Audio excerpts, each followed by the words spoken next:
Olá, boa noite. Boa noite, seja muito bem-vindo ao Rede TV News. O governo federal volta a tributar combustíveis. Gasolina será reonerada em 47 centavos e etanol em 2 centavos. Para equilibrar a alta, a Petrobras anuncia redução no preço da gasolina e do diesel. Agradecer por estar viva. Porque nós perdemos tudo, não sobrou nada, quase perdemos a nossa vida. Graças a Deus, eu sou grata por tudo. Em outro endereço, numa creche da prefeitura, 17 pessoas de uma família dividem esse quarto. Perderam a casa, o consolo é que ninguém ficou ferido. Temos que agradecer a Deus por estar vivo, né? Tem tanta gente que morreu, perdeu sua vida, mas a gente se sente impotente. Sem explicação, sem saber para onde vai, só na expectativa de onde, como é que vai fazer com a vida da gente, realmente. Enquanto isso, o governo de São Paulo se reuniu hoje com representantes das cidades do litoral norte do estado. Eles discutiram ações para a retomada do turismo na região afetada pelos temporais. Ao vivo, a repórter Joyce Mafezoli traz as informações para a gente. Boa noite para você, Joyce. Como é que vai ser essa retomada, hein? Oi, Augusto. Boa noite a você, Amanda. Boa noite a todos que acompanham o Rede TV News. Olha, Augusto, o secretário de Turismo e Viagens do Estado de São Paulo, Roberto de Lucena, apresentou um mapeamento dos impactos causados na região e um plano de ação emergencial. Uma linha de crédito de 500 milhões de reais foi disponibilizada para os setores público e privado para a recuperação da infraestrutura e empreendimentos da região. Os micro e pequenos empresários do setor de turismo vão ter um crédito de 100 milhões de reais. Com a ajuda do Sebrae Paulista, uma plataforma online da Secretaria oferece apoio gratuito para a elaboração de projetos e planos de negócios aos interessados. Participaram do encontro representantes das 5 cidades do Litoral Norte, profissionais do setor de turismo e o coordenador da Defesa Civil do Estado. De Osasco, na Grande São Paulo, Joyce Mafezoli para o Rede TV News. Obrigada, Joyce. É a maior fonte de receita da região, né? O turismo. E olha, o avanço da chikungunya deixa Minas Gerais em alerta. Algumas cidades decretaram situação de emergência. A doença tem os mesmos sintomas da dengue e também é transmitida pelo mosquito Aedes aegypti. A filha de Paula está internada em Belo Horizonte. A menina de 13 anos teve febre alta, fraqueza e dores no corpo. Exames de sangue apontaram uma queda significativa das plaquetas. O que eles me falaram, me explicaram aqui, que as plaquetas normais são 150 mil, a da minha filha estava 70 mil. E essas plaquetas persistiram nesse número por 2 dias. O quadro de desidratação e dores abdominais também preocupam, mas ainda não é possível confirmar se a garota está com dengue ou chikungunya. A sorologia de dengue e chikungunya, elas demoram um pouco mais para ficar pronta, ela tem feito esses exames, mas o que deixa muito claro é pela não elevação das plaquetas. Em Minas Gerais, a preocupação com a chikungunya aumentou nas últimas semanas. Segundo a Secretaria de Saúde, desde janeiro, o estado já registrou mais de 18 mil casos prováveis da doença. Em todo o ano de 2022, foram 10.500 notificações. Em relação à chikungunya, há um problema ainda maior, que são as sequelas a longo prazo, especialmente dores articulares intensas, incapacitantes e que impedem as pessoas até de trabalhar. Até agora, 35 municípios registraram um grande número de casos de chikungunya. A situação é mais crítica no norte de Minas, com pacientes evoluindo para a fase crônica da doença. As autoridades admitem que há um grande risco dos surtos atingirem outras regiões do estado. Em Januária, a prefeitura reforçou as ações de combate ao mosquito transmissor. Em Montes Claros, foi decretada a situação de emergência. O time de vôlei da cidade teve 4 jogadores infectados. Os nossos atletas tiveram muita febre, dores articulares, dificuldade de alimentação. Em nota, o Ministério da Saúde alertou que nos próximos 2 anos, todo o país pode ser atingido por um grande surto de chikungunya. Para evitar um distúrbio pessoal e mesmo coletivo, socioeconômico muito intenso, é fundamental exterminarmos e evitarmos de novo a criação de focos de água, os chamados criadouros, que permitem a... Atualmente, o auxílio é a renda que tem mantido a alimentação dela e das crianças. Com a mudança no pagamento do benefício, ela contará com mais R$ 300 no orçamento, já que 2 dos seus filhos têm menos de 6 anos. É uma ajuda, a gente consegue, dá para se virar com as crianças. E o presidente Lula recriou hoje o Conselho Nacional de Segurança Alimentar e Nutricional, o CONSEA. O CONSEA é um órgão que auxilia o governo federal na criação e no monitoramento de políticas públicas de segurança alimentar, foi desativado em 2018, durante a gestão do ex-presidente Michel Temer. De lá para cá, o Brasil voltou ao mapa da fome. A situação piorou em 2020 e, ao todo, cerca de 33 milhões de brasileiros passam necessidades nutricionais, segundo o governo federal. Durante o anúncio da recriação do Conselho, o presidente Lula disse que é preciso buscar formas de melhorar a produção e distribuição de alimentos no país. Nós temos no Brasil 4.600.000 propriedades com menos de 100 hectares e nós precisamos chamar essa gente toda para participar dos nossos encontros, para que a gente possa aumentar a produção de alimentos saudáveis. E se nesse país a gente produz alimento demais e tem gente com fome, significa que alguém está comendo mais do que deveria comer para que o outro pudesse comer um pouco. Composto por 57 conselheiros e 28 observadores convidados, o novo CONSEA vai integrar a estrutura da Secretaria de Governo e atuará em conjunto com os Ministérios do Desenvolvimento Agrário e do Desenvolvimento Social. O ministro do Desenvolvimento Social, Wellington Dias, anunciou a criação de uma Câmara Interministerial para a Segurança Alimentar e Nutricional. 24 ministérios que estarão integrados, trabalhando a partir de um plano e executando em cada área aquilo que é essencial para a área de segurança, já na produção, o que se produz de alimento, pensando em exportação e pensando na mesa do povo brasileiro.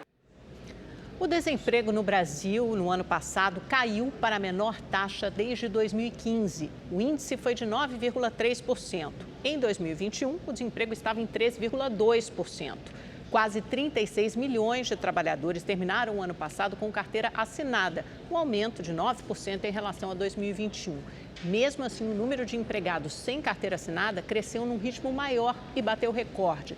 Quase 13 milhões de pessoas, ou 15% a mais que em 2021. A renda média foi de R$ 2.715, R$ 28 a menos que o rendimento médio de 2021. Os números são da PNAD contínua do IBGE. O ministro da Fazenda, Fernando Haddad, anunciou como será feita a reoneração dos impostos federais sobre o preço da gasolina e do etanol. O repórter Igor Damasceno está ao vivo em Brasília e traz as informações para a gente. Boa noite para você, Igor. De quanto será esse aumento? Olá, Augusto. Boa noite a você, também a Amanda e a todos que nos acompanham. Será de 47 centavos para a gasolina e de 2 centavos para o etanol. Valores bem menores do que aqueles que eram cobrados antes da desoneração. O ministro Fernando Haddad disse que o governo federal fez questão de cumprir o que manda a Constituição, que é justamente manter a diferença na cobrança de impostos entre a gasolina e o etanol, que é um biocombustível e que, portanto, agride menos o meio ambiente. O ministro explicou que a reoneração foi necessária para reduzir o déficit fiscal de 200 bilhões de reais, mas que o governo federal buscou alternativas para minimizar os impactos negativos. Entre essas alternativas estava a espera do anúncio da Petrobras sobre a redução do preço da gasolina. A estatal anunciou hoje uma redução de 13 centavos nas refinarias sobre esse combustível. Então, o governo federal acredita que o aumento com a reoneração seja na prática de 34 centavos já ali na bomba. Haddad disse que poderia ser menor se a Petrobras utilizasse toda a margem de redução de preços que tem. Vamos ouvir o que disse o ministro. Nós queremos que a empresa tenha sucesso, mas nós queremos também que a população, sendo o governo o acionista majoritário, né, que comanda a empresa, que a empresa seja mais transparente no que diz respeito a isso. Será que os 13 centavos é o espaço que existia? Ou será que os especialistas que falavam em 25 a 28 centavos estavam mais corretos? Tudo isso vai depender agora da nova direção. Nós já indicamos os novos conselheiros. Bom, lembrando que o diesel e o gás de cozinha seguem sem cobranças de impostos até o fim do ano. O ministro Fernando Haddad também comentou o temor de alguns economistas e até mesmo de aliados ao governo federal dos impactos que essa reoneração pode trazer na inflação. Haddad citou o Banco Central para sustentar que, no médio prazo, o efeito será justamente o oposto. Acompanhe. Do ponto de vista econômico, as medidas que estão sendo tomadas e anunciadas hoje são benéficas para a inflação no médio e longo prazo, o que abre espaço, segundo o Banco Central, para queda na taxa de juros. Isso não sou eu que estou dizendo, a ata do Banco Central. Bom, o governo federal também anunciou a criação de um novo imposto para a exportação de petróleo cru. A alíquota será de 9,2% e servirá para compensar a arrecadação até que a reoneração seja completa, isso nos próximos 4 meses. A expectativa do governo federal é arrecadar cerca de 6 bilhões e 700 milhões de reais nesse período. Igor Damasceno, ao vivo de Brasília, para o Rede TV News. Obrigada, Igor.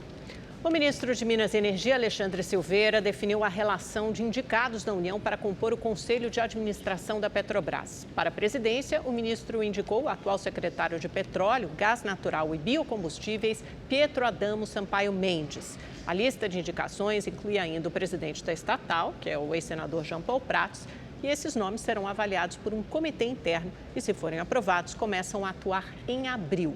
O governo tem 6 das 11 vagas no colegiado, no Conselho de Administração atual, e os ocupantes foram indicados pelo ex-presidente Jair Bolsonaro. Quando tiver maioria no Conselho de Administração, o atual governo Lula pode abrir caminho para, se assim desejar, definir uma nova política de preços para a Petrobras, o que, aliás, foi uma promessa de campanha de Lula. Terminou hoje a agenda no Brasil de John Kerry, enviado especial para assuntos climáticos do governo norte-americano. Kerry reafirmou a intenção dos Estados Unidos de cooperar com as políticas ambientais brasileiras. Ao lado da ministra do Meio Ambiente, Marina Silva, John Kerry reforçou o interesse dos Estados Unidos em colaborar com o Fundo Amazônia. Segundo o enviado, o início do financiamento e os valores ainda precisam passar pelo Congresso norte-americano. Kerry também afirmou que espera voltar nos próximos meses ao país para conhecer a floresta. Ele também enfatizou a importância da preservação da Amazônia para o mundo. A ministra Marina Silva afirmou que o encontro não se tratou apenas de uma sinalização de que os Estados Unidos vão participar do Fundo Amazônia, mas de uma decisão. Quando o presidente Biden falou que vai colaborar, ele vai colaborar. E, obviamente, que se tratando de um país, não é, com a importância econômica e estratégica que tem os Estados Unidos, não é? A colaboração não é só de natureza financeira, ela é muito importante, mas ela é também de natureza política. De manhã, John Kerry também se reuniu com o presidente do Senado, Rodrigo Pacheco. A conversa foi sobre a necessidade de se pensar em um modelo de desenvolvimento econômico que se submeta à preservação ambiental. O Conselho Nacional de Justiça decidiu afastar o juiz Marcelo Bretas, responsável pela Lava Jato no Rio de Janeiro, por supostas irregularidades na condução dos processos. Por 11 votos a 3, os conselheiros determinaram um afastamento até a conclusão das investigações. Foram analisadas 3 reclamações contra Bretas, 2 delas com origem em delações premiadas de advogados, e a terceira referente a uma queixa do prefeito do Rio de Janeiro, Eduardo Paes, por suposta atuação política na eleição de 2018 em favor do ex-juiz Wilson Witzel, que acabou vencendo a disputa do governo do estado e depois acabou afastado. O ministro Alexandre de Moraes, do Supremo Tribunal Federal, concedeu liberdade provisória a 137 denunciados presos pelos atos golpistas do dia 8 de janeiro em Brasília. Segundo Moraes, as investigações não comprovaram que eles tenham sido financiadores ou executores principais dos atos de vandalismo. Os denunciados poderão responder em liberdade, mas terão de cumprir medidas cautelares, como o uso de tornozeleira eletrônica, ficar em casa à noite e nos fins de semana e vão ter o passaporte cancelado. 767 pessoas permanecem presas. E teve outra decisão ontem do ministro Alexandre de Moraes que repercutiu bastante. O ministro brigadeiro Francisco Joseli Parente Camelo, do Superior Tribunal Militar, afirmou ser correta a decisão do ministro Alexandre de Moraes, do STF, de julgar os militares envolvidos nos atos antidemocráticos de 8 de janeiro no STF. De acordo com o gabinete do ministro Joseli, ainda não há como identificar se os crimes cometidos por militares foram de natureza civil ou militar. Por esse motivo, o ministro considerou a decisão de Moraes bem fundamentada. De acordo com o gabinete do ministro brigadeiro, se, no decorrer das investigações, os crimes cometidos por militares se enquadrarem contra o regime militar, esses serão encaminhados para o Tribunal Militar. Foi enterrado hoje no Rio de Janeiro o corpo do menino Alain, que morreu depois de cair da janela na zona norte da cidade. O repórter Tony Vendramini tem ao vivo os detalhes e as novidades deste caso. Boa noite para você, Tony. Boa noite, Augusto. Boa noite, Amanda. Boa noite a todos que nos acompanham. Pois é, o corpo do menino Alain Luiz Silva Ramos, que tinha 7 anos, foi enterrado hoje em um cemitério de Mesquita, na Baixada Fluminense. Nenhum familiar quis dar entrevista. A polícia investiga o caso como abandono de incapaz com resultado de morte. Já recolheu imagens das câmeras de segurança para tentar descobrir o que aconteceu. Pelo menos 10 pessoas também já prestaram depoimento, entre familiares e vizinhos. O mais aguardado era o da mãe do Alain, a Jéssica Ramos. Ela chegou ontem à noite à delegacia de Vila Isabel, na zona norte do Rio, e desmaiou na entrada da unidade. A Jéssica foi ouvida por quase 1h30 e contou que havia saído para fazer um passeio de barco e deixado Alain e os outros 2 filhos com o sobrinho dela, Luiz Henrique, que é maior de idade. Ele deveria levar as 3 crianças até a casa de um parente, para deixar o mais novo, de 4 anos, e retornar então com os outros 2 filhos. A Jéssica também disse que saiu de casa sem a confirmação de que o pai das crianças, de quem ela é separada, passaria para pegar os filhos e que, quando foi avisada da morte do Alain, o pai ainda não havia aparecido. Ao vivo do Rio de Janeiro, Tony Vendramini para o Rede TV News. Nossa, é uma história tão escabrosa, né, Tony? Precisa ser esclarecida rapidamente. Há 25 anos, o edifício Palace 2, na Barra da Tijuca, zona oeste do Rio de Janeiro, desabava. De uma hora para outra, dezenas de famílias perderam o teto e algumas delas a vida. Até hoje, a maioria não foi indenizada. Na revista de 25 anos atrás, Jussara revê a foto dela e do filho num quarto de hotel. A reportagem falava sobre os moradores sobreviventes do desabamento do condomínio Palace 2. No dia 22 de fevereiro de 1998, ela e o bebê, que tinha apenas 15 dias, conseguiram escapar com vida do desastre que matou 8 pessoas. Eu só sei que quando eu abri a porta do elevador, eu vi aquele roda-moinho, assim. Fiquei desesperada com aquele barulho e aquele roda-moinho já fazendo assim, que já veio caindo. Peguei o neném e saí correndo, com ele e o prédio caindo. 176 famílias foram afetadas pelo desabamento dos 44 apartamentos. 4 dias depois, a implosão total do condomínio, construído pela construtora do então deputado federal Sérgio Naia, foi transmitida ao vivo por emissoras de TV. Antes do incidente, a empresa de Sérgio Naia já tinha sido processada 4 vezes por causa de falhas na construção.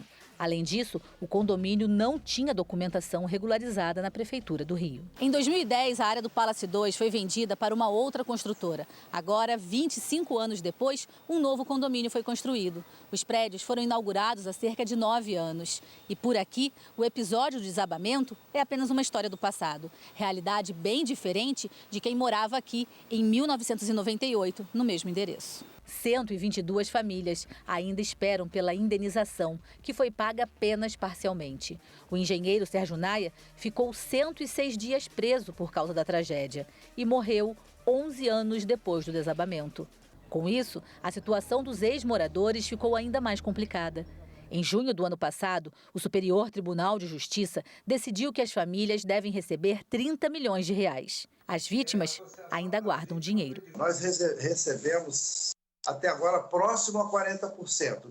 Estamos chegando a 40% em função desse valor que está depositado no Banco do Brasil, de cerca de 30 a 32 milhões, que corresponde a uma venda de 1/3 do terreno do Shopping Iguatemi de Brasília, que era de uma sociedade do NAIA. Para quem comprou um imóvel e perdeu tudo, 25 anos é tempo demais para se receber uma indenização que vai muito além dos bens materiais. O sentimento de revolta é muito grande, porque são 25 anos, né? Nenhum processo deveria chegar a 25 anos. É um tempo muito extenso, muito longo, né? Sem dúvida nenhuma, um tempo muito longo. E é recorrente no Brasil, né? 10 anos Boate Kiss, 25 anos Palace 2 e por aí vai. Lamentável. Agora, direto do Espaço da Sorte, na Avenida Paulista, a gente acompanha ao vivo o sorteio da quinta das plaquetas. O que eles me falaram, me explicaram aqui, que as plaquetas normais são 150 mil, a da minha filha estava 70 mil. E essas plaquetas persistiram nesse número por 2 dias. O quadro de desidratação e dores abdominais também preocupam, mas ainda não é possível confirmar se a garota está com dengue ou chikungunya. A sorologia de dengue e chikungunya, elas demoram um pouco mais para ficar pronta, ela tem feito esses exames, mas o que deixa muito claro é pela não elevação das plaquetas. Em Minas Gerais, a preocupação com a chikungunya aumentou nas últimas semanas. Segundo a Secretaria de Saúde, desde janeiro, o estado já registrou mais de 18 mil casos prováveis da doença. Em todo o ano de 2022, foram 10.500 notificações. Em relação à chikungunya, há um problema ainda maior, que são as sequelas a longo prazo, especialmente dores articulares intensas, incapacitantes e que impedem as pessoas até de trabalhar. Até agora, 35 municípios registraram um grande número de casos de chikungunya. A situação é mais crítica no norte de Minas, com pacientes evoluindo para a fase crônica da doença. As autoridades admitem que há um grande risco dos surtos atingirem outras regiões do estado. Em Januária, a prefeitura reforçou as ações de combate ao mosquito transmissor. Em Montes Claros, foi decretada a situação de emergência. O time de vôlei da cidade teve 4 jogadores infectados. Os nossos atletas tiveram muita febre, dores articulares, dificuldade de alimentação. Em nota, o Ministério da Saúde alertou que nos próximos 2 anos, todo o país pode ser atingido por um grande surto de chikungunya. Para evitar um distúrbio pessoal e mesmo coletivo, socioeconômico muito intenso, é fundamental exterminarmos e evitarmos de novo a criação de focos de água, os chamados criadouros, que permitem a proliferação do mosquito Aedes aegypti. Mais uma ajuda para quem precisa. A partir de março, famílias com crianças de até 6 anos terão um acréscimo de R$ 150 por filho no valor mensal do Bolsa Família. Dona Josinete tem 54 anos e cria 3 netos, entre eles Damião, de 4 anos. Para sustentar a família, ela recolhe material reciclável e lava roupas. Uma rotina difícil, que seria ainda mais se ela não contasse com a ajuda do benefício do Bolsa Família para sobreviver. O Bolsa Família ajuda muito. Para muitas mães solteiras, que o desemprego está muito grande. Às vezes a gente quer trabalhar e às vezes não tem emprego. É mais um cumprimento, né? Porque mesmo com o Bolsa Família a gente corre atrás para ter mais um pouquinho a mais, né? Famílias como a da Josinete, que tem em casa crianças menores de 6 anos, vão contar agora com R$ 150 a mais de apoio do governo. A mudança visa diferenciar os recursos recebidos por uma família com muitos integrantes, que atualmente é o mesmo valor que é pago para uma família menor. O acréscimo de R$ 150 no Bolsa Família para cada criança... Que falavam em 25 a 28 centavos estavam mais corretos. Tudo isso vai depender agora da nova direção. Nós já indicamos os novos conselheiros. Bom, lembrando que o diesel e o gás de cozinha seguem sem cobranças de impostos até o fim do ano. O ministro Fernando Haddad também comentou o temor de alguns economistas e até mesmo de aliados ao governo federal dos impactos que essa reoneração pode trazer na inflação. Haddad citou o Banco Central para sustentar que, no médio prazo, o efeito será justamente o oposto. Acompanhe. Do ponto de vista econômico, as medidas que estão sendo tomadas e anunciadas hoje são benéficas para a inflação no médio e longo prazo, o que abre espaço, segundo o Banco Central, para a queda na taxa de juros. Isso não sou eu que estou dizendo, a ata do Banco Central. Bom, o governo federal também anunciou a criação de um novo imposto para a exportação de petróleo cru, a alíquota será de 9,2% e servirá para compensar a arrecadação até que a reoneração seja completa, isso nos próximos 4 meses. A expectativa do governo federal é arrecadar cerca de 6 bilhões e 700 milhões de reais nesse período. Igor Damasceno, ao vivo de Brasília, para o Rede TV News. Obrigada, Igor. O ministro de Minas e Energia, Alexandre Silveira, definiu a relação de indicados da União para compor o Conselho de Administração da Petrobras. Para a presidência, o ministro indicou o atual secretário de Petróleo, Gás Natural e Biocombustíveis, Pietro Adamo Sampaio Mendes. A lista de indicações inclui ainda o presidente da estatal, que é o ex-senador Jean Paul Prats, e esses nomes serão avaliados por um comitê interno e, se forem aprovados, começam a atuar em abril. O governo tem 6 das 11 vagas no colegiado, no Conselho de Administração atual, e os ocupantes foram indicados pelo ex-presidente Jair Bolsonaro.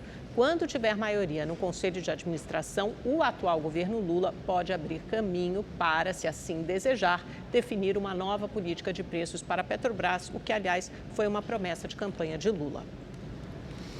Terminou hoje a agenda no Brasil de John Kerry, enviado especial para assuntos climáticos do governo norte-americano.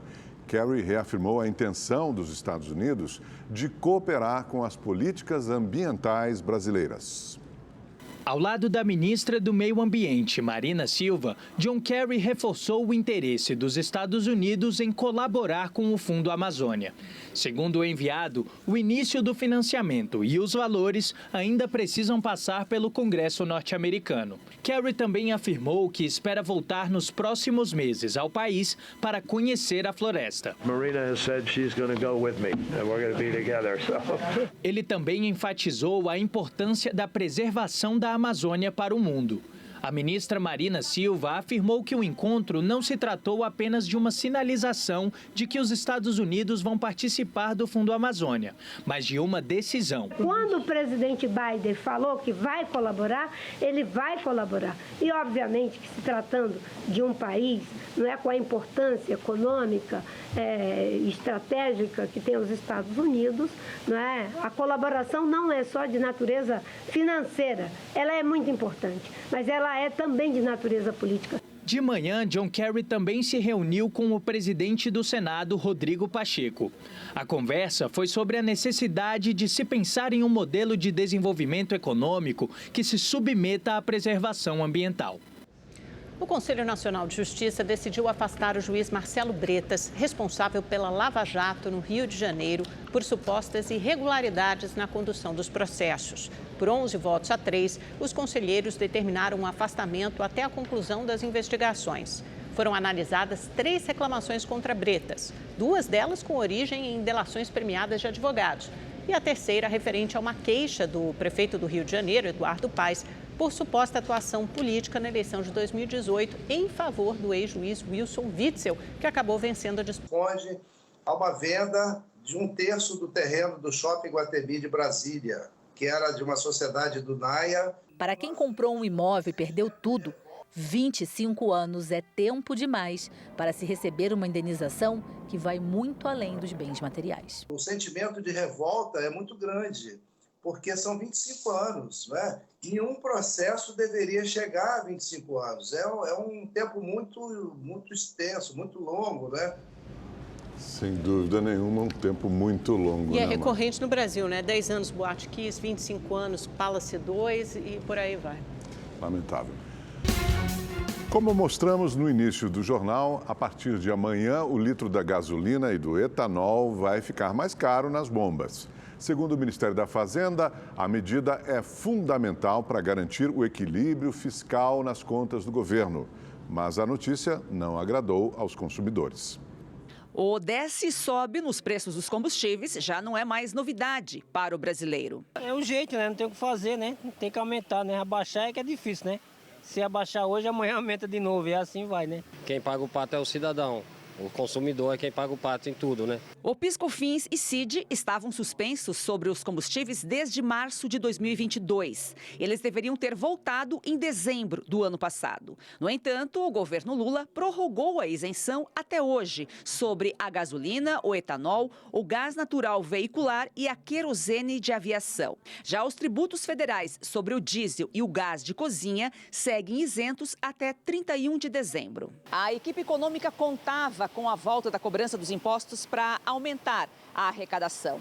O impacto será de quase 30 bilhões de reais a mais nos cofres públicos. Os recursos vão diminuir o rombo de 200 bilhões de reais previsto para esse ano e ajudar o governo a cumprir promessas de campanha. Entre elas está o aumento do salário mínimo e a correção da tabela do imposto de renda.